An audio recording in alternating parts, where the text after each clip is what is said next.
မဲ့အဆင်မပြေဘူးဘာတွေအဆင်မပြေလဲတော့ကျွန်မလည်းမသိကျွန်မထိုင်နေကျွန်မထဲဝိညာဉ်တော်ကအရင်ကဝမ်းနေတယ်ဆိုတော့ခံစားတယ်ထဲဝိညာဉ်တော်ကျွန်မစကားပြောတယ်မင်းကမပြောနဲ့တဲ့ငါ့ကိုတော့မနေရမပြီးတာအရင်ကြာပြီထဲဝိညာဉ်တော်မြေချတယ်ဆိုတော့ရကျွန်မအထဲမှာခံစားရတယ်ကျွန်မလည်းအရင်ခံစားတယ်ကျွန်မနေတဲ့ငိုနေတယ်ကိုရောဝိညာဉ်တော်ကိုဝမ်းနေစေတဲ့အရာတွေအတွက်ကျွန်မမတက်ထားရမယ်လို့အဲ့ဒီလူတွေရှေ့မှာကျွန်မမတက်ရပြီးတော့ဒီမျိုးရှေ့မှာကျွန်မမတက်ရတယ်ကိုလိုကြီးမတော်မှုပြုပါလို့ကျွန်တော်တို့ဆုတောင်းတယ်အဲ့ဒီပွဲမှာဘုရားကိုမြင်တော့အကြီးအကျယ်သုံးလောက်တဲ့အရာကိုကျွန်တော်တို့မြင်ခဲ့ရတယ်။ဗိဇာကလေးတွေဆိုရင်မခံနိုင်ဘူး။သူတို့အော်ပြီးငိုနေကြတယ်။ရဲတွေတော့လာကြည့်တယ်ငိုလို့ဘာတွေများဖြစ်တာလဲလူကရာနဲ့ချီပြီးအော်ငိုနေကြတော့သူတို့ဝိညာဉ်တော်ထဲမှာနောက်ပိုင်းရတယ်အဖြစ်တွေကိုအများကြီးရပါတယ်။ကျွန်တော်ဒီနေ့ဘာပြောလဲဆိုတော့ဘာပြောချင်လဲဆိုတော့တရှိသောဝိညာဉ်တော်ဖျားနှစ်သက်တဲ့ခရစ်တော်နှစ်သက်တဲ့ခရစ်မတ်ရဲ့အတိတ်တွေချုပ်သောအရာကိုကျွန်တော်ပြောမှာဖြစ်တယ်။ကျွန်တော်ယုံကြည်တယ်ချုပ်သူတွေဖျားရှင်မိတ်ဆွေကိုလွတ်မြောက်ခြင်းပေးလိုက်တယ်။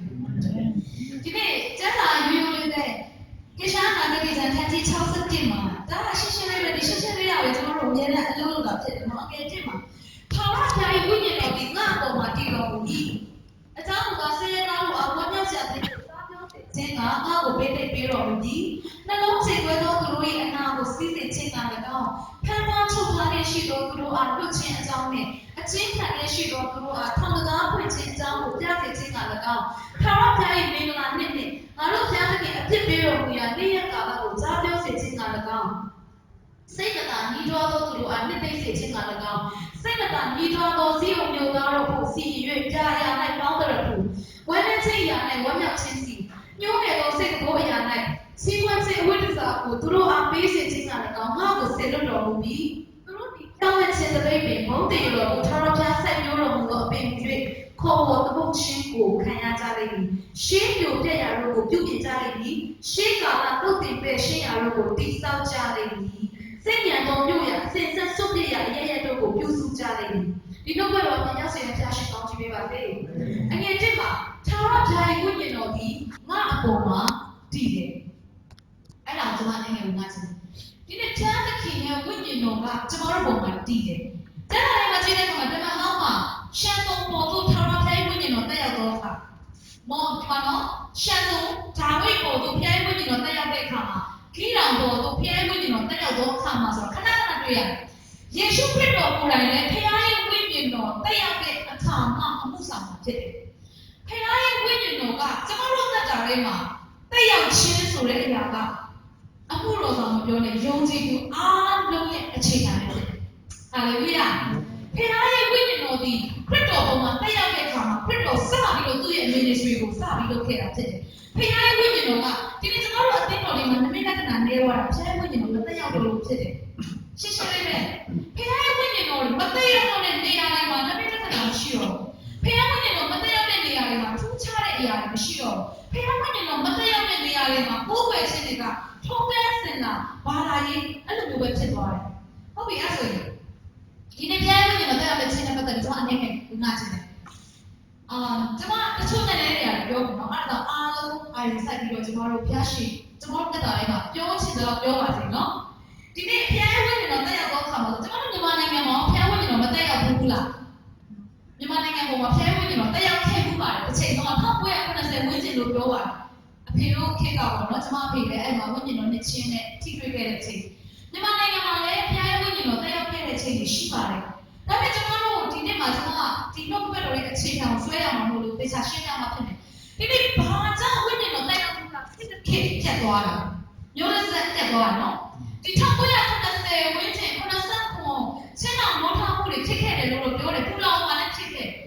ပူလောင်မှာလည်းအဲ့ဒီဝန်းကျင်ပဲဝိညာဉ်တော်သုံးလောင်းမှာလည်းဖြစ်ခဲ့တယ်ပူလောင်မှာဖြစ်တယ်ချင်းအောင်မှာဖြစ်တယ်တာချီလိမ့်မှာလည်းဖြစ်ခဲ့တယ်လို့ပြောတယ်ကျွန်မအဲ့ဒီနေရာတွေရောက်သွားတော့မေးကြည့်တော့ပြောပြတယ်အဲ့တော့ဘုရားရဲ့ဝိညာဉ်တော်ကခေတ်မှာအဲ့လိုသုံးလောင်းခဲ့တဲ့လူစက်တဲ့အရာရှိခဲ့တယ်နော်ဟုတ်ပြီအဲ့ဒါဆိုရင်ကျွန်တော်တို့80 90 2010နှစ်40 50 30ကပြတ်သွားတယ်မျိုးဆက်ဆက်ပြတ်သွားတယ်ဘုရားဝိညာဉ်တော်ဆိုလက်ခံနိုင်တော့ဘုရားဝိညာဉ်တော်လှုပ်ရှားမှုဆိုအတင်းတော်တွေမှာပိတ်လိုက်ဘာဖြစ်လို့အဲ့လိုမျိုးတွေဖြစ်လာအဲ့ဒီကြောင့်ကျွန်တော်တို့ပြန်လဲသုံးသပ်ပြီးတော့ကျွန်တော်တို့နောက်ထပ်မျိုးဆက်တစ်ခုကိုပြန်ပြီးတော့ပြုပြင်ရမှာဖြစ်တယ်။တရားရှင်ကအဲ့လိုရှိတယ်။ဒီနေ့မိုးထားမှုစီစဉ်တွေကဘာဖြစ်လို့ဝိညာဉ်တော်လှုပ်ရှားမှုတွေကဘာလို့ရှင်းတန်သွားတာလဲ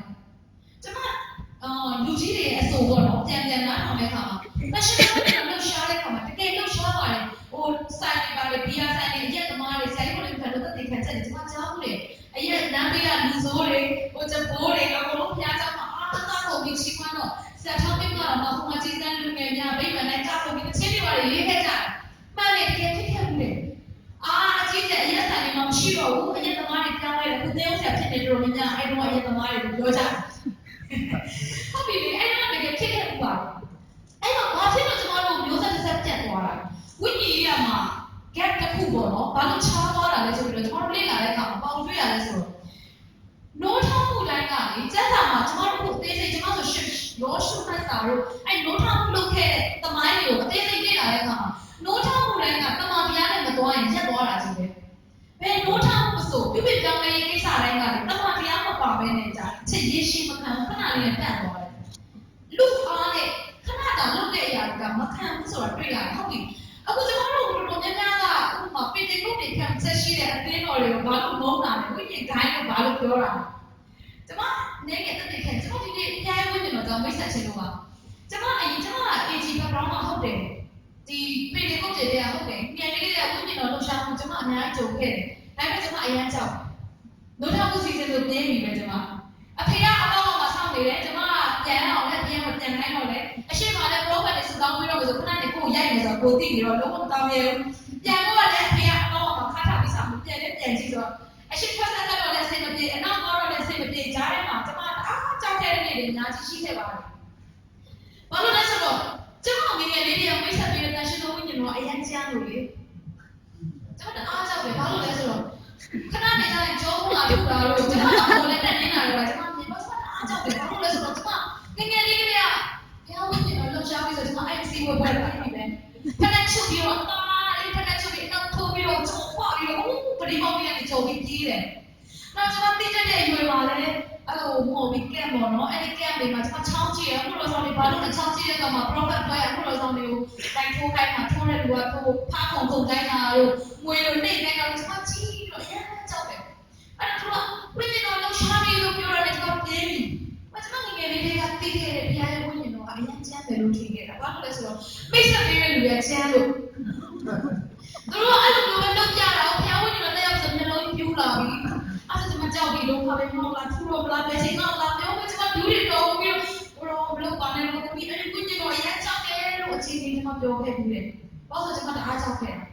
ာကျွန်တော်နဲ့ကြီးပြင်းလာတဲ့အတိုင်းဝိုင်းကအဲ့ဒါမျိုးတွေများတယ်ဘာဖြစ်လို့လဲဆိုတော့လုံးလုံးဖြစ်တော့တော့စစ်မှန်ပါတယ်နောက်ပိုင်းမှာဘာဖြစ်လာလဲဆိုတော့တမန်တရားကအခြေခံမရှိဘူးလေတမန်တရားအခြေခံမရှိတဲ့အခါမှာဘုရားဝိညာဉ်ကိုလှုပ်ရှားပြီးဆိုရင်တို့ကစနစ်တွေဥမာရှင်းတော်မှာလို့ထားမှုပုံစံကချင်းထုံးစံနဲ့တူတယ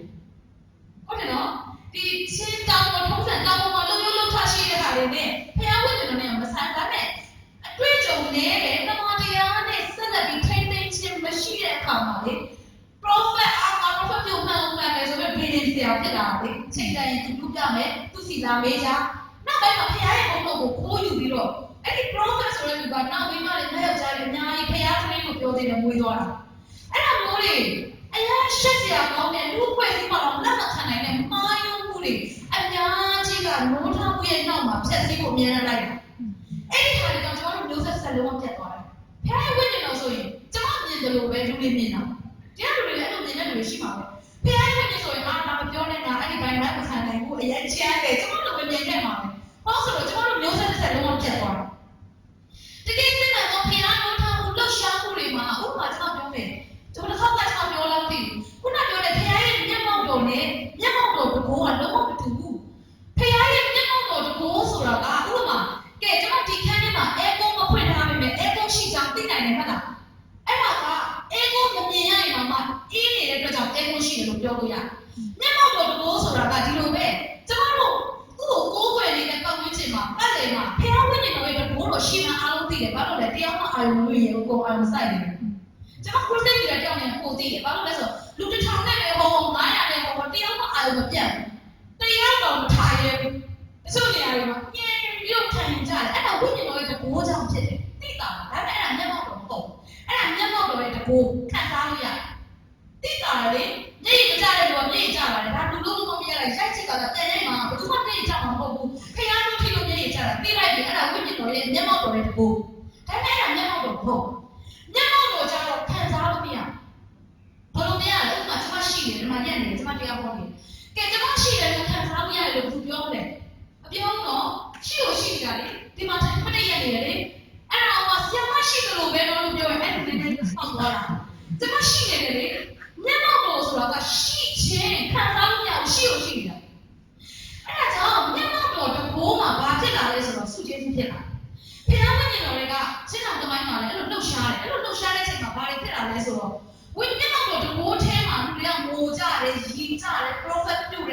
နေပြောတယ်ဟုတ်တယ်နော်အသက်ထန်နေပြောကြတယ် prophet တွေထားပြတယ်ဟိုအဖြစ်မဲ့ဒါဖြစ်မဲ့အနက်တွေပြန်ကြဒါပေမဲ့အဲ့ဒါမျက်မှောက်တော်တကိုးလို့ခေါ်တယ်အဲ့ဒါကြောင့်လူတွေကအဲ့လိုနိုးထောင်မှုစီစဉ်မှာဝိညာဉ်ပြောတဲ့အတွက်နိုးထောင်မှုစီစဉ်တွေရှာပြီးတော့ဘယ်နေရာမှာနိုးထောင်မှုစီဝဲရှိလဲဟိုနေရာမှာဘာလို့လဲအဲ့ဒီနိုးထောင်မှုအစီအစဉ်တွေမှာလှုပ်ရှားတဲ့ဖျားမျက်မှောက်တော်တကိုးအဲ့ဒီမျက်မှောက်တော်တကိုးဆိုတာလေသုံးမျိုးရှိသေးတယ်ကျွန်မရှင်းတယ်တော့ရှင်းကြမယ်နော်ငါထောင်မှာရရရဲဆောင်တယ်လို့ပြောပြတယ်ဒါမျိုးနေရာကပေါ့လို့မရဘူးဒီလိုမျက်မှောက်တော်တကိုးဆိုတာလေတရားဟောတဲ့လူနဲ့ဆိုင်တရားဟောဆရာချင်းဖျားမျက်မှောက်တော်ထဲမှာနေတဲ့တရားဟောဆရာနဲ့တာမန်တရားဟောဆရာနဲ့ပွားတယ်မျက်မှောက်တော်တကိုးကဖျားမျက်မှောက်တော်တည်ဆောင်လာတဲ့တရားဟောဆရာအဖြစ်စီစဉ်တာရှိတယ်အချိန်ရလို့စီစဉ်တာရှိတယ်ဖျားရဲ့ timing တစ်ခုကြောင့်အဲ့ဒီအသင်းတော်ကိုပြုပြင်ပြောင်းလဲဖို့ဖျားရဲ့ဝိညာဉ်တော်လှုပ်ရှားတယ်ဆိုတာမျိုးလည်းရှိတယ်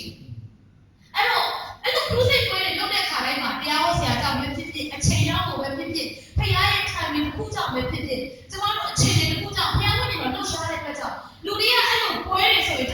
စာမှတ်လာတယ်ဘာလို့စာမှတ်လဲဆိုတော့အဲ့ဒီပွဲရောက်ထဲဝိညာဉ်အရန်ပြောတာဟုတ်တချင်းတွေဆိုတာလည်းအရန်တက်ကြတယ်အဲ့ဒီ feeling ကိုလိုချင်တဲ့အတွက်ကြောင့်နိုးထမှုစီစဉ်လိုက်တက်ပြီးတော့မနိုးထားတဲ့လူတွေအများကြီးဖြစ်လာတ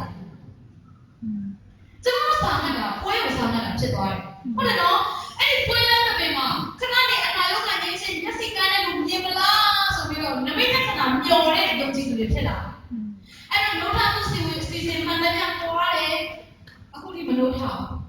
မတက်ကြအောင်ဆိုတော့တက်ကြရတယ်မဆက်ကြအောင်ဆိုတော့သူ့လုံးဆက်ကတာဒီဘက်ခေါင်းမပြောင်းလဲအဲ့လိုမျိုးတွေဖြစ်လာဘာလို့လဲဆိုတော့အဲ့ဒီမျက်မှောက်တော်ရဲ့ကိုယ်ထဲမှာပျော်လို့သွားကြတယ်ဒါပေမဲ့အဲ့ဒါမျက်မှောက်တော်မဟုတ်ဘူးမျက်မှောက်တော်ကြတော့ဘာလဲဆိုတော့ဖယားနဲ့မိတ်ဆွေနဲ့နှစ်ယောက်တည်းရင်းနှီးတဲ့ဆက်ဆံရေးနဲ့ခုနပြောတဲ့အသက်ရှင်ဆုံးဌာနတော်ထဲမှာမိတ်ဆွေဖယားနဲ့နှစ်ယောက်တည်းကိုးကွယ်ခြင်းကမျက်မှောက်ဖယားကိုတကယ်ကိုးကွယ်လာတဲ့အချိန်မှာလေဟာမျက်မှောက်တော်ခံစားရတယ်လို့မိတ်ဆွေပြောတော့ရှိလို့ရှိမျက်စိနဲ့မမြင်ရဘူးဝိညာဉ်မျက်စိနဲ့မြင်ရထိုင်နေတယ်မတ်တရနေတယ်ကျမနာမှာရက်တယ်ဒီဘက်ကခုံးနာမှာနေတယ်လက်ရှောင်းနေတယ်လုံးဝသိတယ်ဟာမျက်မှောက်တော်ခံစားရတယ်လို့မပြောရဘူးရှိနေတာမိတ်ဆွေနဲ့ကျမမြောက်တဲ့စကားပြောနေတယ်ဆရာနဲ့ကျမနဲ့စကားပြောနေတယ်ဟာဆင်မရှိလို့ခံစားရတယ်တော့ပြောနေတာအယူပဲဖယားရှိကိုရှိတာအဲ့ဒါမျက်မှောက်တော်ဆိုတာရှိချင်းအဲ့တော့မျက်မှောက်တော်နဲ့မျက်မှောက်တော်ကလုံးဝမတူဘူးကျမတို့ကလေမျက်မှောက်တော်ရဲ့တကိုးဆိုတဲ့ခုနပြောတဲ့ဝိညာဉ်တော်လှုပ်ရှားတဲ့အဆင့်အရပထမဆင့်မှာလိုအပ်တယ်အဲ့ဒီခါမှာဘုရားခုနပြောတဲ့မျက်မှောက်တော်တကိုးထဲမှာစုကျေးဇူးတွေရတာတော့တယောက်ကထားပြီး prophet ပြောတယ်မှန်သွားတယ်မှန်တော့ငါ prophet ဖြစ်သွားပြီးတော့ခံယူလိုက်ရောအဲ့အစာတွေဝင်စုကျေးဇူးဆိုတာကကျမအတန်စုကျေးဇူးရတယ်ကျမချောင်းဆိုးတဲ့ချိန်ဆိုလို့မရအတန်ဝင်တဲ့ချိန်ဘလို့ဆိုပြပြကြီးပဲထွက်စုကျေးဇူးဆိုတာကမပြုစုရင်ပျောက်တယ်စုကျေးဇူးဆိုတာကပုံမှန်ပြုစုရတယ်မျက်မှောက်တော်တကိုးထဲမှာကျမတို့စုကျေးဇူးရရှိတယ်အဲ့လိုမျိုး prophet ထားပြီးလို့အဲ့ဒီလူက prophet ဖြစ်သွားတာမဟုတ်ဘူး prophet စုကျေးဇူးနဲ့ prophet မတူဘူး prophet ဆိုတာကဖခင်ကအမိဝမ်းတဲ့ကဖန်ဆင်းထားတယ် sorry နော်မှတ်ကြလိုက်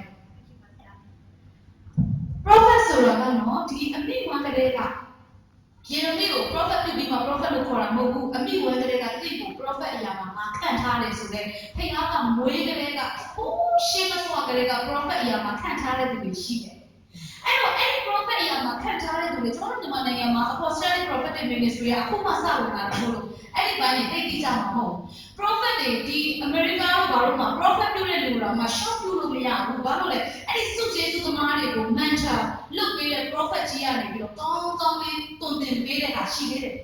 အဲ့တော့ကျွန်တော်တို့နောက်ထပ်စီဝေးတွေမှာ prophet ထားပြီးဆိုတော့အတင်းတော်စာပွဲပြီးဒီဘက်က prophet နဲ့ဒီဘက်က prophet မတူတော့ဘာဖြစ်လဲအချမ်းပွဲသွားရောဟာနောက်ထပ်စီစီတွေဘာလို့ပွဲသွားတာလဲကျွန်တော်ဆက်ပြောမယ်အဲ့ဒါကမျက်မှောက်တော်ရဲ့တကိုးဖြစ်တယ်မျက်မှောက်တော်ကြတော့မိတ်ဆွေနဲ့ဖယားနဲ့လူနဲ့ပူးတဲ့တီးတဲ့အချိန်ယူခြင်းလူတွေကလည်းမျက်မှောက်တော်ထဲမှာဖယားနဲ့တော့တီးတဲ့အချိန်မယူခြင်းဘူးပွဲတော့ပဲဆောင်ရတဲ့အတွက်ကြောင့်အခုထိမရည်ကြတာဖြစ်တယ်မျက်မှောက်တော်ထဲမှာဖယားနဲ့နှစ်ယောက်ထဲကျွန်တော်တို့အချိန်ယူတက်လာတဲ့အခါမှာဘာဖြစ်လာလဲဆိုတော့အသီးသီးလာချစ်ချင်းမချစ်နိုင်ဘူးမုန်းတယ်ဒါပေမဲ့ဖယားနဲ့အရန်အချိန်ယူလာတဲ့အချိန်ဒီမှာကျွန်တော်တို့မုန်းတီးခြင်းတွေကဖယားရဲ့နှလုံးသားကိုတိလာတဲ့အချိန်မှာပျောက်သွားတယ်မမုန်းနိုင်တော့ရန်သူကိုချစ်လာခဏနူးညံ့လာကျန်းတဲ့လူကနူးညံ့လာကာမဂုဏ်ကိုချုပ်တီးနိုင်တဲ့လူကကာမဂုဏ်ချုပ်တီးနိုင်သစ္စာမရှိတဲ့လူကသစ္စာစောင့်တတ်လာ မကောင်းတဲ့လူကကောင်းတတ်လာတယ်ဘယ်ချိန်မှလဲခရစ်တော်၌တည်တဲ့အခါမှာအသီးသီးမယ်လို့ပြောထားတယ်နော်ရှင်ရောခန်းကြီး15မှာကျွန်တော်ပင်စီတီကိုတော့ခရစ်တော်နဲ့နှစ်ယောက်တည်းမျက်မှောက်တော်ထဲမှာတီးတဲ့အိမ်မှာအချိန်ပေးပြီးကိုယ်ွယ်တက်လာတဲ့အချိန်မှာကျွန်တော်တို့အသက်တာတွေကတဖြည်းဖြည်းပြုတ်ပြလာတယ်အဲ့တော့စုကျေးဇူးနဲ့အသီးသီးချင်းနှစ်ခုကရှင်ပြီးသွားတယ်ဒီနေ့ကျွန်တော်တို့စုကျေးဇူးကိုတစ်ချိန်တစ်ခေတ်တစ်ခါကအရန်ဦးစားပေးရတဲ့အတွက်ကြောင့်မျိုးဆက်တစ်ဆက်လုံးပြတ်သွားတာဖြစ်တယ်အဲ့တော့ prophet ပြုချက်တွေမှားလာတယ်ဖျားရဲ့ဝိညာဉ်တော်ကဘုံပြီးမှပဲသာသလိုလိုအဲ့တော့ဘုံတစ်လုံးနဲ့အများအားပတ်နေတာတွေတွေ့လာတယ်ကျွန်မအိမ်မှာဆက်သွားပြီးတော့ဘုံကြီးထားတယ်ကျွန်မအားကြောက်တယ်ပြေးတယ်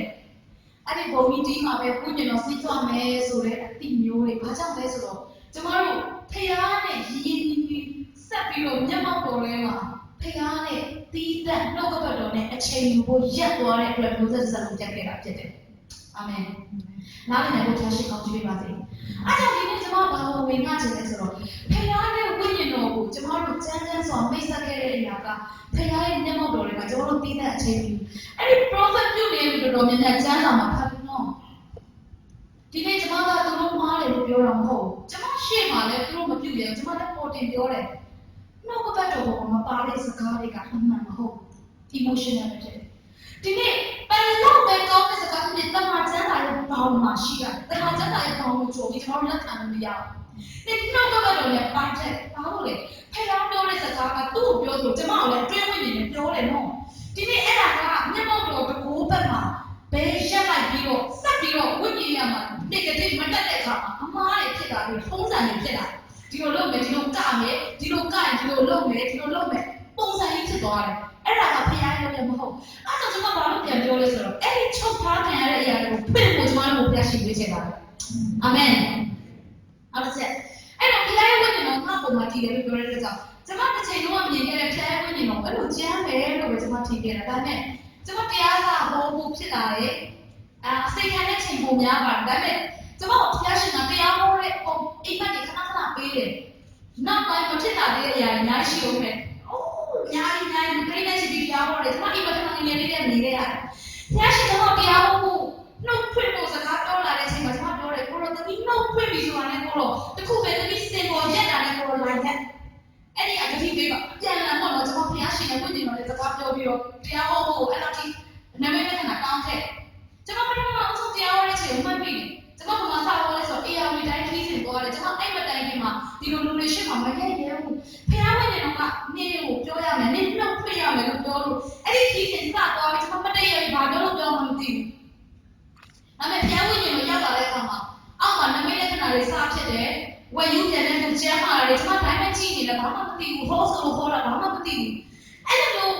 တဖြည်းဖြည်းနဲ့ကျွန်မတရားဟောဆရာဖြစ်လာရင်းနဲ့အဲ့လိုနေတွေကိုတွားရင်းနဲ့တချို့ညတွေကျွန်တော်ကောင်းကင်ရောက်တာတွေငရဲရောက်တာတွေကျွန်မလည်းတစ်ခါမှမကြားဘူးဘာမှမသိဘူး။ဖျားဝိညာဉ်တော်လုပ်တယ်ဆိုတော့သိတယ်မယ်ကျွန်မဖျားဝိညာဉ်တော်ဝိညာဉ်တော်လို့ရှားဖို့လို့ကျွန်မအပြည့်အဝနဲ့မခံသေးဘူးတရားဟောဆရာဖြစ်တဲ့အချိန်မှာဒါ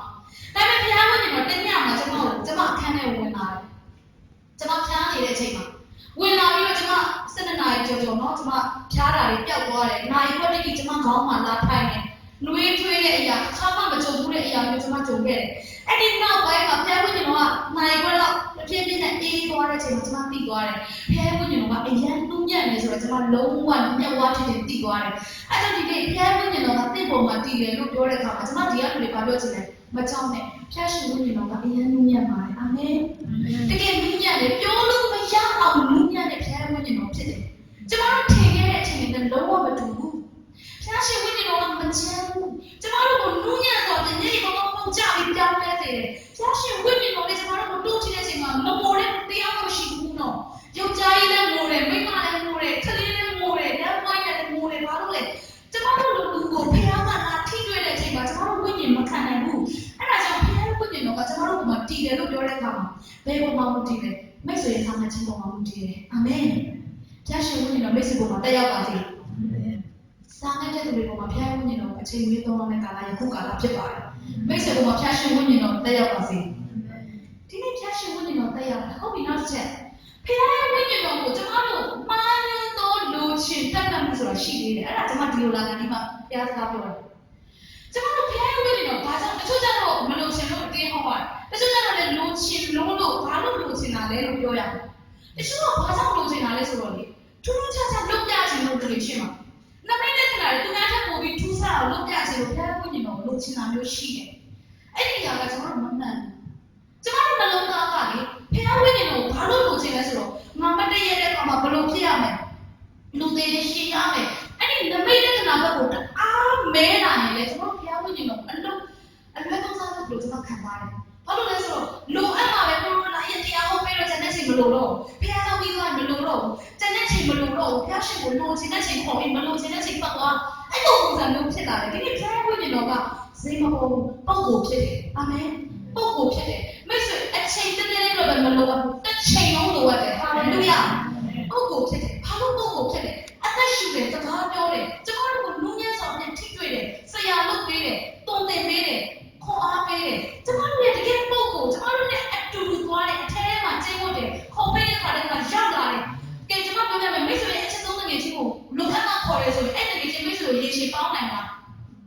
းပတ်စံလုံးမှာတကယ်ချင်းရေပုံဆက်တယ်တလားမလားလုံးခေါ်တနေ့နောက်ဒီမှာပတ်စံလုံးဒီငယ်ချင်းလုံးပေါင်းဒီမကူကြီးမဖြစ်တော့အချင်းချင်းအခါ50တရားအဲ့လိုလုပ်လာရင်အဲ့ဒီငယ်ချင်းကြီးခံနိုင်မှာမဟုတ်ဘူးဒီနေ့ချားရှင်ဝိညာဉ်တော်လည်းဘုရားကြောင့်လောက်မှမိတ်ဆွေတို့တော့တချို့တွေအဲ့လိုမြင်နေတယ်ဘုရားဝိညာဉ်တော်တစ်ခါတလေပဲလုပ်ပြီးတော့မဟုတ်ဘူးအချိန်တိုင်းလိုပဲတယ်အာမင်မိတ်ဆွေလမ်းသွားတဲ့အချိန်မှာလည်းဘုရားဝိညာဉ်တော်စကားပြောကြည့်ပါဘုရားရှင်ဝိညာဉ်တော်ကအချိန်တိုင်းမိတ်ဆွေနဲ့အမြဲတမ်းသွားနိုင်တယ်မိတ်ဆွေနဲ့ထမင်းစားတဲ့အချိန်မှာလည်းနေရာပေးကြည့်ပါဘုရားရှင်ဝိညာဉ်တော်တကယ်သိတာဆိုတာရှိတယ်အာမင်ဒီနေ့ကျွန်တော်တို့ဘုရားဆောင်ခြင်းရဲ့အထက်ကအပျော်ဆုံးပါလေဘုရားဝိညာဉ်နဲ့သွားလာတာပျော်ဆုံးတယ်ဘယ်တော့ပဲခက်ခဲလေးရာဖြစ်သူများနဲ့ကျွန်တော်မခံနိုင်တော့ထင်တယ်ကျွန်တော်အေးဆေးပဲဘာလို့လဲဆိုတော့ဘုရားဝိညာဉ်နဲ့တူသွားလာရတဲ့အရာကတိလို့ဖြစ်တယ်ဒီနေ့ယေရှုခရစ်တော်ကဘုရားရဲ့ဝိညာဉ်တော်နဲ့အတူတူသွားလာတယ်အာမင်ဒီမှာရှိတဲ့လူတွေဘုရားဝိညာဉ်တော်နဲ့အတူသွားလာတယ်ဘုရားရှိခိုးကြည့်ပေးပါစေလူတဲ့အချိန်တော့ပဲသုံးဖို့မခေါ်ပါနဲ့ဘဝတစ်ခုလုံးပေးပါအာမင်ထိုင်တဲ့အချိန်မှာဘတ်ကားစီးတဲ့အချိန်မှာဘယ်အချိန်ဖြစ်ဖြစ်ဘုရားဝိညာဉ်တော်နဲ့မိတ်ဆွေစကားပြောကြည့်ပါတပြည့်ပြည့်နဲ့ရင်းနှီးလာရင်မိတ်ဆွေအများကြီးလာပြီရင်းနှီးမှုပဲအဲ့ဒီရင်းနှီးမှုတစ်ခုကိုမိတ်ဆွေကြော်ဖြတ်ပြီးရင်အချိန်တိုင်းမိတ်ဆွေသိလာလိမ့်မယ်အာမင်ဒီနေ့ကျွန်မဟုတ်ပြီနံပါတ်1စေရနာကိုဝမ်းမြောက်စွာသင်ကြားပြောဖို့ခရစ်တော်လာတယ်ဒီနေ့ကျွန်တော်တို့စင်ရဲတယ်ပတ်စံလည်းမဟုတ်ဘူးနော်လောကမှာအစင်းရဲဆုံးထဲမှာစိတ်ထက်စင်းရဲတာလည်းတော်တော်လေးအားကိုကောင်းတယ်ဒီနေ့အချို့ဝိညာဉ်စင်းရဲတယ်ဒီနေ့စင်းရဲခြင်းတွေကိုဝမ်းမြောက်စရာအကြောင်းဖြစ်ဖို့ခရစ်တော်လာတာဖြစ်တယ်အာမင်ဒီမှာရှိတဲ့ယုံကြည်သူများစိတ်စင်းရဲခြင်းကြုံနေရတဲ့သူများမိတ်ဆွေတို့ညှောက်ခြင်းရပါစေမိတ်ဆွေရဲ့စင်းရဲခြင်းတွေကြုံခရစ်တော်လာတာဖြစ်တယ်အာမင်အခုနှလုံးကြည်ွယ်သောသူတို့၏အနာကိုစီးဖို့ဟာလေလုယာဒီတော့ဘယ်လိုကျွန်တော်လေမှန်တစ်ချက်လိုပဲကျွန်တော်ပေါ်တင်ပြနေလို့ပဲခံစားရတယ်နှလုံးကြည်ွယ်ခြင်းဆိုတာကလေဘယ်သူမှပြောပြလို့မရဘူးထိုင်နေပေမဲ့မိတ်ဆွေအသေးကွဲနေတယ်ဆိုတော့လူတွေကိုလည်းသိမပြောပြပေမဲ့ကိုယ်ပဲသိတယ်နော်ကိုယ်နှလုံးသားကခြေကွဲနေတယ်ဆိုတော့လူတွေရှိမှတော့ပြောမယ်ငါခုပြောမယ်နဲ့နိုင်ရပြောမယ်နဲ့ရတယ်ဒါပေမဲ့မိတ်ဆွေထဲမှာခြေပွားတဲ့အရာကိုဘုရားမြင်တယ်ဒီနေ့ခရစ်တော်ကြွလာတာကျွန်တော်တို့နှလုံးသားခြေပွားစေဖို့မဟုတ်ဘူးကုသပေးဖို့ဖြစ်တယ်အာမင်ဒီနေ့ခရစ်တော်ကိုကြိုးဆိုပြီးခရစ်တော်ကိုကြိုးဆိုပြီးနှလုံးသားခြေပွားခြင်းကမလွတ်မြောက်တဲ့သူတွေဒီနေ့လွတ်မြောက်ပါစေမိသားစုအစင်မပြေတဲ့အတိုင်းဝိုင်းအဖေမေစင်ပြေတဲ့ကလေးတွေအမြဲတမ်းဒဏ်ရာတွေနဲ့ပဲသူတို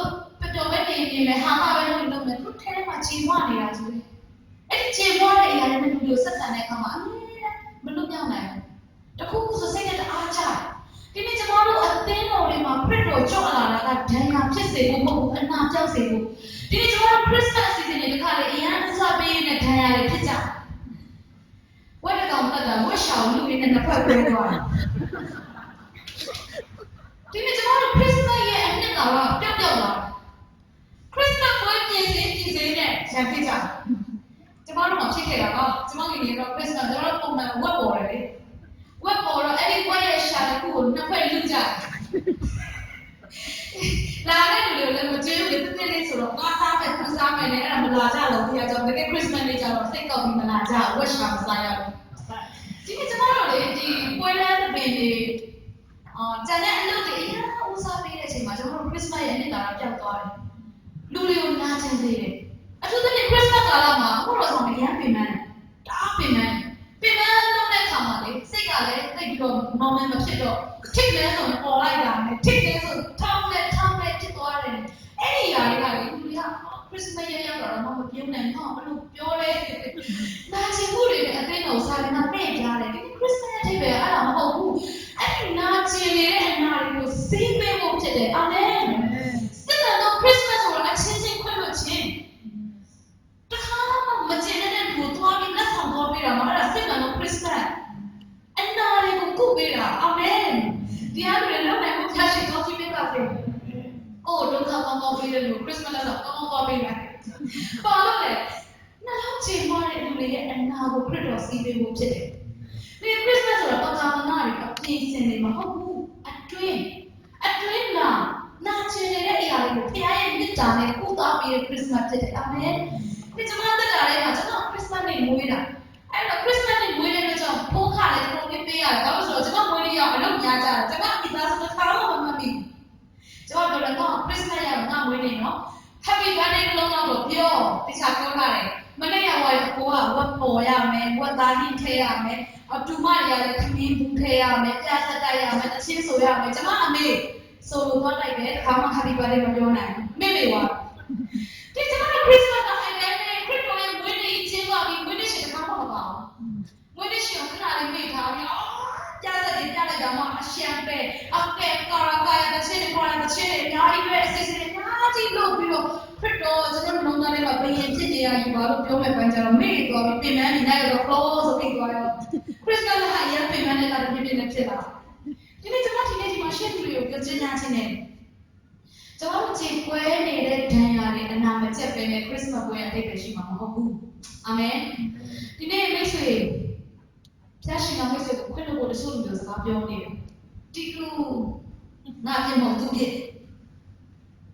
ဘလောက်ပဲနာချင်အောင်လုပ်ပါစေမိတ်ဆွေတစ်လုံးသားပြင်စင်ပါအာမင်ကျမတို့ရဲ့လူတိုင်းကိုကဓာတ်ပေးမယ်ဆိုရင်ကဘာပေါ်မှာလူတရားမှကြံမှာမဟုတ်တော့ဘူးမိတ်ဆွေရဲ့စိတ်နဲ့မတည့်တဲ့လူတိုင်းကဘုရားကိုတိုက်ပြောမယ်ဆိုရင်ဒီကဘာလုံးဘုရားရှိစီတရားမှကြံမှာမဟုတ်တော့ကျမတို့လည်းမဖြောင့်မှန်ဘူးအဲ့တော့မိတ်ဆွေရဲ့နာကျင်ခြင်းတွေနဲ့ခရစ်စမတ်ကိုကြိုးစားပါနဲ့ဒီနေ့ကျွန်တော်တို့ရဲ့အဲ့ဒီနာကျင်ခြင်းတွေကိုကုသဖို့ခရစ်တော်ရောက်လာဖြစ်တယ်နှလုံးချေမွားတယ်မှန်တာလုပ်ပြီးတော့အမှားပြောခဲ့တယ်ဘုရားပေါ်ပေါက်ပွဲတယ်ဒီနေ့ကျွန်တော်တို့အဲ့ဒီຢာတွေကိုချုပ်ဖို့ချုပ်ရမယ်လောကမှာမိတ်ဆွေမှန်တိုင်းနဲ့ဖျားရှင်ကကောင်းချီးပေးမယ်မထင်နဲ့တခါလေမှန်ရဲ့နားနဲ့လည်းမိတ်ဆွေကို training ကအရှင်းကြီးပြပြင်ပေးတယ်မှန်တယ်လုပ်ပြီးလည်းသူများတက်ကိုခတ်ခဲ့တယ်စောတာဆောင်တဲ့လူတွေဆိုပိုကြွယ်သွားတယ်โอเคကနိုင်ငံခြားစပွန်ဆာမှာစာလုံးအင်္ဂလိပ်စာကောင်းကောင်းတက်ပြီးရေးကြတယ်အဲ့ဒီလိုပတ်စံရရှိတယ်တကယ်အကြီးကျယ်ဟောတယ်လူတွေကအိတ်ဆိုင်ပဲစိုက်ကြမရှိတော့မြေခွက်တွေရောင်းကားတွေရောင်းတယ်ရောင်းအကုန်ရောင်းပြောလိုက်တယ်ဖျားခုတော့ချမ်းသာရတယ်အဲ့ဒီလူတွေကပေါ်သေးတယ်ခံရတယ်တာခါရီလောကကြီးမှာကျွန်တော်တို့မှန်မှန်ကန်ကန်ရက်တည်မယ်ဆိုရင်တော့တကယ်နာတယ်နော်တစ်ချက်တည်းနဲ့သားလိုက်တာနဲ့တစ်ချက်တည်းနဲ့ကလည်းစပွန်ဆာတွေအများကြီးပဲကျွန်မတက်တဲ့ခံပြီးကျွန်မပတ်စံတကယ်ခွေလုံငန်းတွေလိုနေတဲ့အချိန်မှာကျွန်တော်သိမနေအောင်လို့လည်းဖုန်းဆက်တယ်နော်ဘေးရောက်တဲ့ပတ်စံနဲ့ကျွန်တော်မယူဘူးဒီနေ့လိုချင်ရက်စစ်နေပြီးသူအလှူပေါင်းနေတာပဲကြိုက်တယ်လို့ဆွဲလို့ရတယ်နှုတ်ကပတ်တော့နားပိတ်နေအဲ့ဒီလူကဖျားရတဲ့လူကပဲမိတ်ဆွေကတော့ပဲနေထဲထဲဝိညာဉ်သိတယ်ကျွန်တော်အပေးယူလို့ချင်အရန်ပွေရက်တီလို့ခတ်တယ်ဒီနေ့ခရစ်တော်အတွက်လေအသေးခံဖို့လွယ်တယ်အသက်ရှင်ဖို့အရန်ခတ်တယ်ကျွန်တော်နာတာပြီးတင်တော့ဘုရားစကားပြောတာမျက်စိတစ်ချက်နဲ့ပြီးခေါင်းမူတာနဲ့တောင်းအောင်ကြောက်တော့မှကျွန်တော်ပေါ်ရတဲ့နေရာတွေကအိမ်သာတက်တာတော့မှလေတောင်းအောင်ဆင်းလိုက်ရတာမလွယ်ဘူးချီတော့အဲ့ချိန်ဘူးလို့လည်းတော့မရအောင်ကျွန်တော်ကအားကြောက်တယ်အဲ့ချိန်ဘူးလို့လည်းတော့မရဘူးအကုန်လုံးကလေလမ်းလေးတသေးသေးလေးတကယ်တော့ဖိတ်ခတ်တာအိမ်သားနဲ့ကြောက်တော့မှဆောက်ထားတော့ကျွန်တော်တို့ကပြင်းပြင်းလေးပေါ်ပေါ်ပြီးတော့ဆင်းရတယ်တစ်ချက်အိမ်ကလေးကလည်းကျွန်တော်တော့ရောက်သွားတယ်အသက်ကြောက်တော့မှအဲ့တော့ခရစ်တော်တို့အသေးခံတယ်ဆိုတော့တော်လွယ်တယ်အိမ်ကလည်းတည်တော့မှဒါပေမဲ့ခရစ်တော်တို့အသက်ရှင်ဖို့အရင်ပြင်မယ်လေအိုးရောက်တဲ့နေရာမှာတိုက်ပွဲတွေဝင်ရမယ်လူတွေနဲ့တိုက်ခိုက်ရမယ်ဝိညာဉ်တွေနဲ့တိုက်ခိုက်ရမယ်အမျိုးမျိုးနဲ့တိုက်ခိုက်ရမယ်အဲ့လိုအသက်ရှင်တာပုံကဒီတေဘောဖို့ဆိုတာမျက်စိတမိတ်အိမ်ကလည်းတည်တော့နိုင်တယ်လွယ်လွယ်လေးပဲပုံမှာစက်တွေပေါ်မှာပေါင်းပြီးတစ်ထွာတော့ပဲရှိတယ်အဲ့ဒီထွာလေးမှာအိုးကုတ်တက်ပြီးအိမ်မှာတော့တက်ရတယ်ဝေးပဲစက်တွေကလည်းအမြန်မောင်းနေတာတော့တစ်ခါလည်းလမ်းရဲ့အဲ့ဒီတစ်ချက်ကြိုင်မှလည်းပေါ်လို့မရဘူးအရင်အနေနဲ့လည်းမျက်စိမိတ်ကလည်းပြုတ်ကြမှာနေတဲ့ရေလည်းမဟုတ်တော့ဘူး ဒီနေ့ခရစ်တော်အသေးခံမှုလွဲတယ်ခရစ်တော်အသက်ရှင်မှုတော့ခတ်ဒီနေ့အဲ့လိုစုံစမ်းခြင်းတွေနဲ့အများကြီးကာလမှာကျွန်တော်တို့မှန်တယ်ရင်တော့မှဖခင်ရဲ့နာမကိုထောက်ပြီးသိခံတဲ့အချိန်တွေအများကြီးပဲအာမင်အားကြောင့်လည်းဒီနေ့ခရစ်တော်ကကျွန်တော်တို့အဲ့လိုကြည်မွားတဲ့အရာတွေကိုကုသပေးလို့လာတာဟာလေလုယာဒီထဲမှာချီနောင်နေတဲ့လူများလွတ်မြောက်ခြင်းအခုရပါစေအာမင်မိတ်ဆွေဆုံးဖြတ်ပါခွင့်လို့ဆုံးဖြတ်လိုက်ပါခွင့်လို့မိတ်ဆွေတောင်းဆုံးဖြတ်ချက်ချပါဖခင်ရှင်ကိုမလိုက်အာမင်တောင်းလာပြီးခရစ်မတ်ရောက်မှအကြိမ်ဆိုင်နေထားလိုက်ပါနာကျင်မှုတွေထားလိုက်ပါမိတ်ဆွေမှန်ရဲ့နာနဲ့လာပြောတဲ့ခရိုင်ခရစ်တော်အသက်တာလေးမှာကြည်ပါခရစ်တော်တခါမှအမှားမလုပ်ဘဲနဲ့တစ်ချိန်လုံးအမှားပဲဆုပ်ဆွဲခံခဲ့ရတာဒီနေ့ထိုသခင်ကကျွန်တော်တို့ရှေ့မှာလုပ်ပြခဲ့ပြီအဲ့တော့ကျွန်တော်တို့တွေလည်းဒီနေ့အဲ့ဒီအရာတွေစုံစမ်းခြင်းတွေကိုယ့်ပေါ်မှာနာကျင်အောင်လုပ်တဲ့အပြောလေးကြောင့်ဖြစ်မလို့နိုင်ဘူးဆိုရင်အဲ့ဒီအရာကမိတ်ဆွေကိုတတ်နေတာအဲ့ဒီကမိတ်ဆွေတတ်တာမဟုတ်မိတ်ဆွေရဲ့စိတ်ဓာတ်ကစိတ်နှလုံးသားကဖြစ်မလို့နိုင်တဲ့အရာကမိတ်ဆွေကိုညှင်းဆဲအဲ့လိုမရဘူးစားလို့မရဘူးအချိန်လုံးဒေါသတွေထွက်စေတယ်ပင်ပန်းစေတယ်တရားရဲ့အတန်ကိုကြားရတော့ဖြစ်တယ်ဒီနေ့လူများနိုင်လို့ဖျားရှင်ကောင်းပေးပါစေစိတ်တော်ခရစ်တော်ကိုနှလုံးသားနဲ့ကြိုဆိုရအောင်အာမင်ဝမ်းမြောက်ခြင်းနဲ့ကြိုဆိုရအောင်ငါချင်းချင်းကိုဖယ်ပြီးတော့ကြိုဆိုရအောင်နောက်တစ်ချက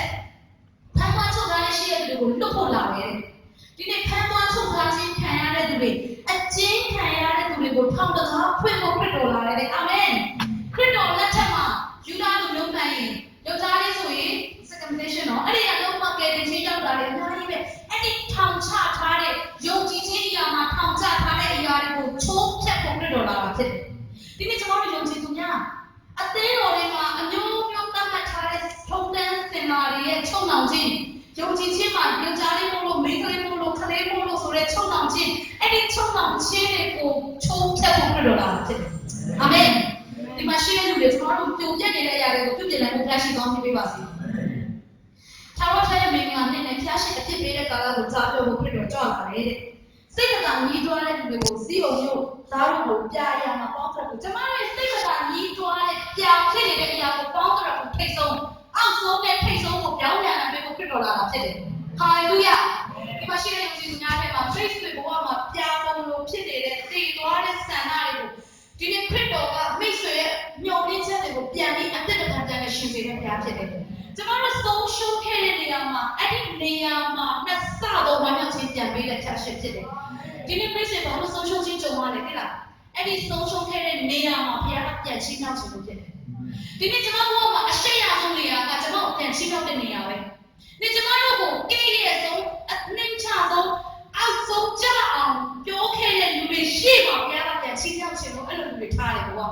။အမြဲတမ်းအဲ့လိုလူတွေထားတယ်။ကျွန်တော်ဒီလို worship leader လုပ်ဖို့ဆိုတော့တစ်ချိန်ကကျွန်တော်တို့မလွယ်ဘူး။ backup လုပ်ဖို့တော့မလွယ်ဘူး။ mic ကန်ဖို့တော့မလွယ်ဘူးသင်တော့မှာ။ mic သွားကန်ပေါ်ခံရတယ်။ backup တစ်ခုဖြစ်ဖို့တော့ကျွန်မ worship backup ဖြစ်ဖို့တော့ကျွန်မဘဝရဲ့အကြီးဆုံးညှော်လင့်ချက်ပဲ။ leader မပြောနဲ့တော့ backup မဖြစ်နိုင်ဘူး။မဖြစ်နိုင်တဲ့အချိန်တွေတွဲခေါ်မဲ့လူလည်းမရှိဘူး။တွဲခေါ်ဖို့နေနေတာကနည်းနည်းလေးသွားကန်လာတဲ့ကိုအပြောခံရပြီမရတော့ဘူး။အဲ့တော့ကျွန်မအဲ့ဒီအခြေအနေကကြီးလာဖို့ခုချိန်မှာနောက်ထပ်မျိုးဆက်တွေကိုမွေးထုတ်ဖို့ဖျားရှင်ကျွန်မကိုတုံးတယ်လို့ကျွန်မမြင်တယ်။ဘာလို့လဲကျွန်တော်ဆုံးရှုံးခဲ့တဲ့နေရာမှာဘုရားကအဆက်ကွဲခြင်းညာမှာနှစ်ဆတော့ကျွန်တော်ပေးမယ်လို့အေရှာယမှာပြောထားတယ်။ဒီနေ့ကျွန်တော်တို့အဲ့လိုကြားခဲ့တဲ့လဲကြားခဲ့တဲ့နေရာမှာဘုရားရှင်ကနှစ်ဆတော့ကျွန်တော်ပြန်ပြီးတော့ချီးနှောက်တာဖြစ်တယ်။အာမင်။ဟုတ်ပြီအဲ့ဒါဆိုကျွန်တော်တို့အားလုံးဒီနေ့ကျွန်တော်တို့ကရှင်းပြပြတဲ့အရာတွေကိုပြုပြင်တဲ့လူတွေဖြစ်ပါတယ်။မိသားစုမှာအရင်အဖေနဲ့အမေကကွဲခဲ့လို့ကိုယ့်လက်ထက်မှာကွဲရမယ်ဆိုတဲ့ထုံးစံကျမ်းစာတွေမှာမြင်တာ။အာမင်။မိတ်ဆွေလက်ထက်မှာပြုပြင်လို့ရတယ်။အာမင်။အဖေရဲ့သမားဖြစ်လို့သားရဲ့သမားဖြစ်ရမယ်လို့ကျမ်းစာတွေမှာမြင်တာ။မိတ်ဆွေလက်ထက်မှာပြုပြင်လို့ရတယ်။အာမင်။အသင်းတော်တွေထဲမှာလည်းဒီလိုပြဿနာရှိလို့ငါလက်ထက်မှာအဲ့လိုဖြစ်မယ်လို့ stress ရမလို့ကျွန်တော်တို့ပြဿနာကိုစာချုပ်ချုပ်ကြအောင်လို့ကျွန်တော်တို့လက်ထက်မှာပြုပြင်လို့ရတယ်။အာမင်။ရှေးပြိုပြက်ရာကိုသင်တို့ကပြုပြင်လိမ့်မယ်။ဟာလေလုယာ။ကြိုပြတဲ့အရာတွေစိတ်ညံတဲ့အရာတွေကိုကျွန်တော်တို့ပြုပြင်ဒီဆောက်ဖို့ခရစ်တော်ကြွလာခဲ့။အဲ့ဒီခရစ်တော်အဖြစ်ကျွန်တော်တို့ပြုပြင်နိုင်တယ်။ဟာလေလုယာ။ Okay ကျွန်တော်တို့နားလေးကိုပြရအောင်။အားလုံးစမရအောင်။ဒီနေ့ဖျားရှင်ဝိညာဉ်တော်ကနတ်နေတဲ့အရာတွေတုံ့ပြန်တယ်လို့ကျွန်တော်ခံစားရတယ်နော်။မိတ်ဆွေခုနားလည်နေတဲ့အချိန်ရောက်နားလည်လာပြီ။အားလုံးစမရအောင်။ဒီနေ့ကျွန်တော်တို့ဘယ်နေရာချိန်ခွဲတယ်။အဝိဇ္ဇင်ကိုပြောချင်ပါလေပြောမယ်မိတ်ဆွေလုံးသားလေးမှာမိတ်ဆွေသိပါတယ်ခွင့်မလို့နိုင် နာကျင်မိသားစုအခြေအနေတွေကြောင့်ခရစ်စမတ်မှာအင်ဂျီမဝယ်နိုင်လို့ပတ်စံသုံးဖို့မရှိလို့ဒီနေ့အဲ့ဒီအရာတွေကကျွန်တော်တို့ခရစ်စမတ်ရဲ့အိမ်တွေမဟုတ်ဘူး။ဒီကျွန်တော်တို့နှလုံးသားတွေကြည်မွနေတဲ့အရာတွေကိုဖျားရှင်ပူဇော်ပေးလာပါတယ်။ခါလေးကိစ္စတွေတဲ့ရှင်တို့မျိုးဖျားကျွန်တော်ပို့ပေးတယ်။အရှင်တို့မျိုးဖျားကိုစကားကြီးရပေးတယ်ပါ။ဒီနေ့တော့မျိုးစေ့ကျဲနေကိုလိုဆက်ပြောပေးနေတဲ့ကျေးဇူးတင်တယ်။ကိုလိုဖျားကျွန်တော်တို့နှလုံးသားထဲမှာပညာကိုသုံးသင်ပါပါ။ချီနောင်နေတဲ့သူများနာကျင်နေတဲ့သူများချိန်မနေတဲ့သူရဲ့အနာကိုစီးပေးပါပါခရစ်စတန်ရဲ့အနှစ်သာရဒီအရက်မှာပြည့်စုံစေပါကိုလိုချောလာချင်းရဲ့အနှစ်သာရဒီအရက်မှာစီးစင်ပါပါကိုလိုချောလာချင်းရဲ့အနှစ်သာရဒီအရက်မှာတက်ရောက်ခြင်းအပြင်ကိုရဲ့လူစုကိုကိုလိုပူတာပေးရပါဟာလေလုယာကိုလိုရဲ့မစံကျော်တဲ့ရှာကျွန်တော်တို့တရားရည်ကိုပူတာပေးပါခြေပွားရဲ့အရာတွေကိုပူတာပေးတော့ပါအသင်းတော်ရဲ့နာကျင်တဲ့တရားတွေကိုပူတာပေးတော့ပါအခုတော့ဆောင်ရတဲ့တရားတွေကိုပူတာပေးပါအိုးကိုရဲ့ဝတ်တောင်းခြင်းကိုကောင်းကင်ကဝတ်တောင်းခြင်းကိုကောင်းကင်နဲ့ဆိုင်ရဲ့ဝတ်တောင်းခြင်းနဲ့အရာမှာစီးစင်စေတော့ပါအတွင်းဝိညာဉ်ကိုဝတ်တောင်းခြင်းကိုလည်းကိုဝတ်ရတော့ပါအိုးဆက်ရှင်တော်ဝိညာဉ်တော်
နေရာပေးလိုက်ပါ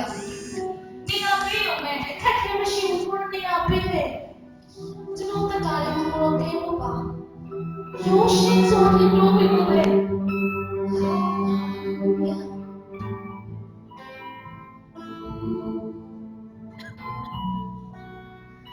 โอเคကျွန်တော်ဆက်ပြီးတော့စတော့ပေးမယ်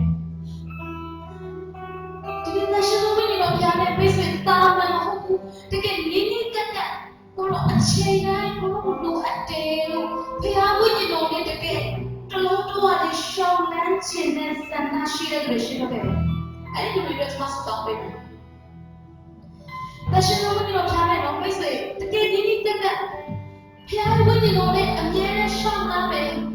အချိန်တိုင်းစကားပြောခြင်းနဲ့ပုံပြီးရင်းနှီးခြင်းနဲ့ဆိုတဲ့နှလုံးသားနဲ့စိတ်ဆန္ဒရှိတဲ့ဆုံးဖြတ်ချက်ချတဲ့သူတွေဖြစ်ခဲ့မိတ်ဆွေရဲ့ဆုံးဖြတ်ချက်ပဲဖြစ်တယ်လားမိတ်ဆွေရဲ့စက်တက်မှုပဲမိတ်ဆွေရဲ့အတွင်းဝိညာဉ်ရဲ့ဆုံးဖြတ်ချက်ပဲမိတ်ဆွေရဲ့ဆုံးဖြတ်ချက်ကိုဘုရားရှင်မြင်တယ်ဘုရားဝိညာဉ်တော်မြင်တယ်ဘုရားရှင်ဝိညာဉ်တော်ကမိတ်ဆွေကိုတော့ထိမယ်အချို့နာကျင်နေတဲ့သူတွေခြေပွားနေတဲ့သူတွေမိတ်ဆွေကူတာချိန်ရရှိလိမ့်မယ်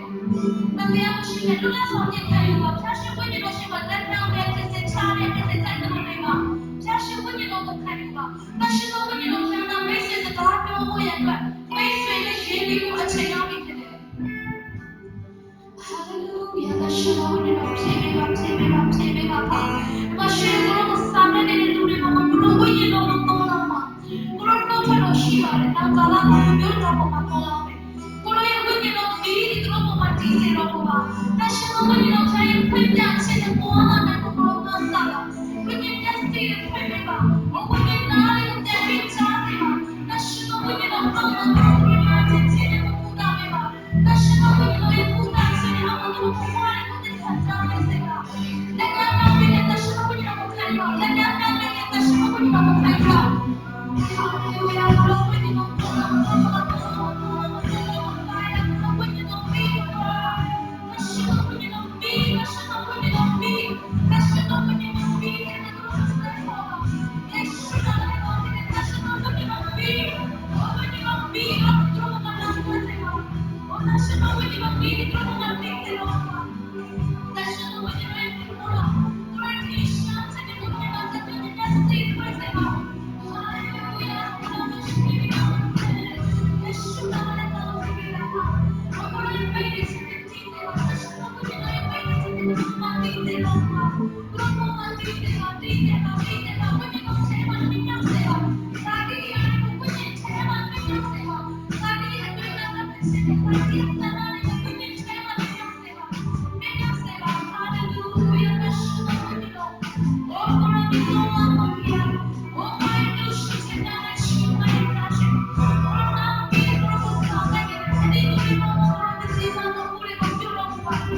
ဒီနာကျင်တဲ့အရာတွေကကုသခြင်းတွေကိုအပြည့်ရရှိမှာဖြစ်ပါတယ်ကိုရောဝိညာဉ်တော်အပြင်သူတို့စာတိအရာတွေကိုအောင်နိုင်တော့မှာဖြစ်ပါတယ်ကိုရောဝိညာဉ်တော်အပြင်သူတို့အသက်တာတွေမှာကြာနေတဲ့စာပေတွေကိုအောင်ဖြေနိုင်တော့မှာဖြစ်ပါတယ်ကိုရောဝိညာဉ်တော်အပြင်သူတို့ဆုံးရှုံးတဲ့အရာတွေကိုပြန်လည်သိမ်းပိုက်တော့မှာဖြစ်ပါတယ်ကိုရောဝိညာဉ်တော်အပြင်သူတို့ဒီပုံမိုက်တွေကိုချိုးဆဲတော့မှာဖြစ်ပါတယ်ကိုရောဝိညာဉ်တော်အပြင်သူတို့ဒီအသက်ရှင်တော့မှာဖြစ်ပါတယ်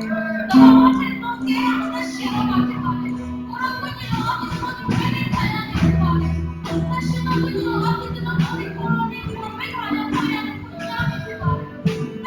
ဝိညာဉ်တော်အပြင်သူတို့ဒီကုသခြင်းရပြီဖြစ်ပါတယ်ကိုရောဝိညာဉ်တော်အပြင်သူတို့ဒီအနာရပြီဖြစ်ပါတယ်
Hallelujah.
Let's go,